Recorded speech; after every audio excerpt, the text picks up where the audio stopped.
Hey, this is my third entry, I guess. So, the facility itself is kind of in need of some repairs at the moment. But I digress. I did the second part of my orientation, or tour, or whatever you want to call it.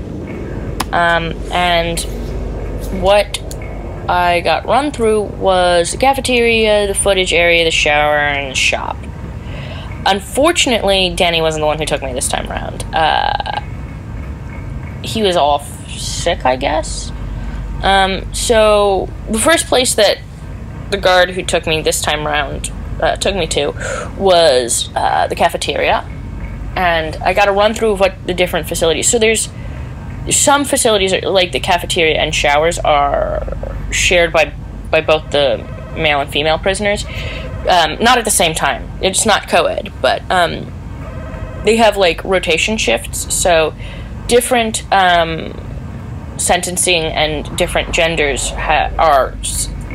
get the access to the facilities at different times. The men and the women are still totally kept separate, and different tier crimes are kept at least somewhat separate. So their quarters, their sleeping quarters, or their you know the dorms are organized that way. Anyway, so I was there when it was female, one of the female dorms turn to eat. And so there's these long lines to the printers because that's all there is. And I thought like our food was bad, but theirs is like even worse. Like they cut and skim as much on the budget as they can for food, which seems a little unfair, but whatever. The printers have some base programs, so you can get some pretty standard food.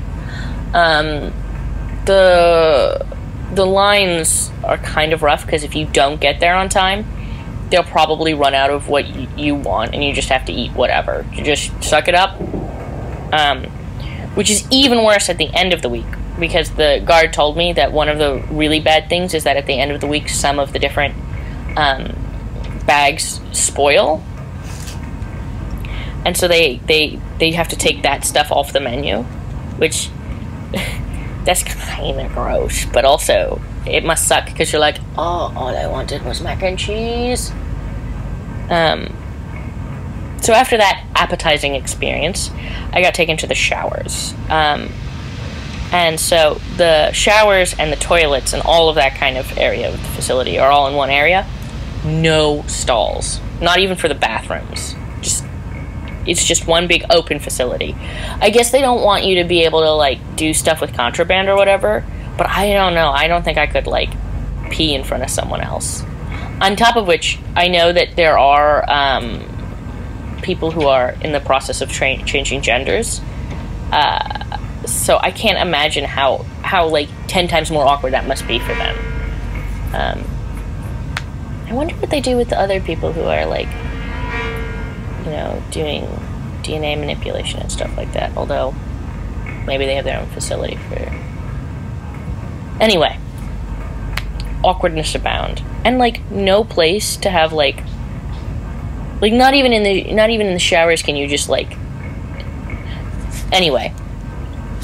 They took me to the shop next. So there's, like, one shop, that has a bunch of different supplies, and depending on your, gender and your sentencing, depends on what you have access to.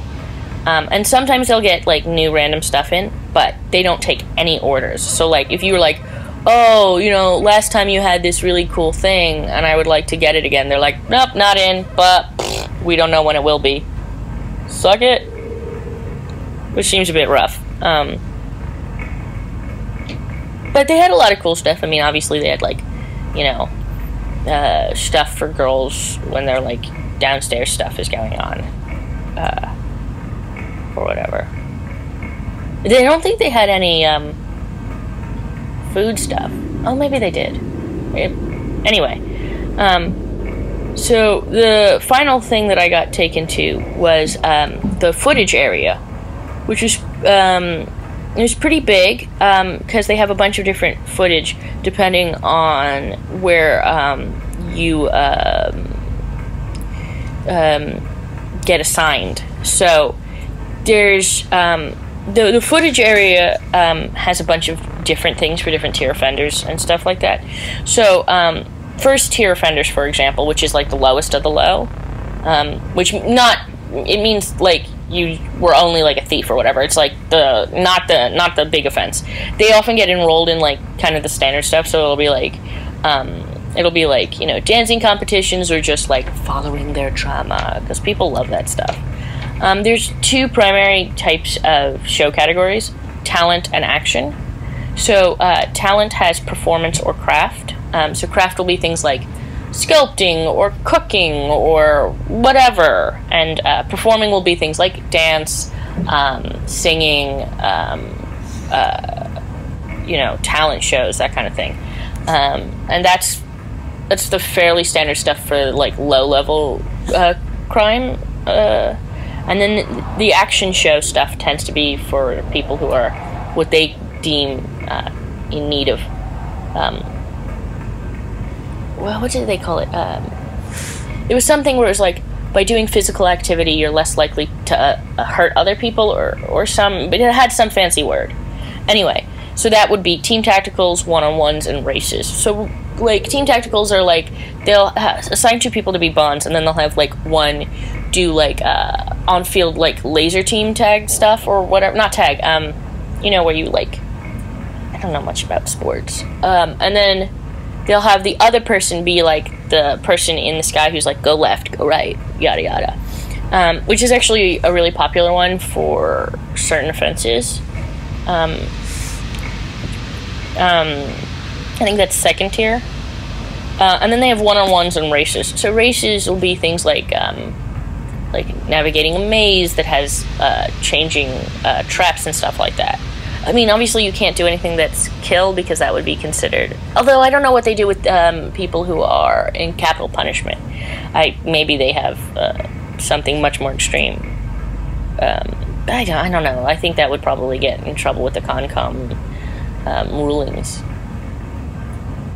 And then there's like one-on-ones, which are like wrestling and sparring and stuff like that. And all of this stuff counts towards their public service and will benefit them at a parole hearing. I mean, theoretically it's volunteer, but I don't think I met anybody who doesn't do it. I just think you do it, that's it. I mean, I would do something to help my parole if I was in trouble, right? So yeah, I mean, I'm going to write down some notes, and I'm going to be doing some of the written assignment. And then the next entry will be about when I get to Shadow Danny again. They're going to take me on a run-through of when they do large-scale confiscation. Every now and then they'll just search everybody's beds and all the hiding spaces, and they see what contraband they come up with. Most of the time it's like drugs, but there'll also be some other random stuff that they find. And I'm so excited. I know I shouldn't be, but I really, really can't wait to see what they have. So yeah, that's it. I'll see you next time.